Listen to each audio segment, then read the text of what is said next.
Bütün dinler öz liderini gözlüyor. Bütün dinlerde bir kurtarıcı anlayışı var. İndi hal-hazırda o dövrdə əslində. Bu barədə çoxlu suallar da var. Çünki hər kəs, hər din, hər cərəyan o liderin bu topluma gələcəyini deyir və ya istəyir. Mənim fikrimcə şübhəsiz ki, elə bir lider və ya liderlər gələcək, elə bir zamanın içindəyik. O zamanda, o zamanın insanları gələcək.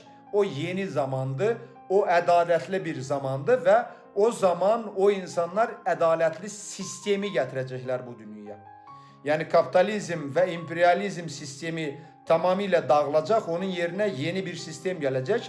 Mən o sistemə ədalətli sistem deyirəm. Çünki insanlar bir-birini başa düşəcək, idarəçilər idarə olunanları başa düşəcək və hər şey insanlar arasında ədalətlə bölünəcək, idarə olunacaq.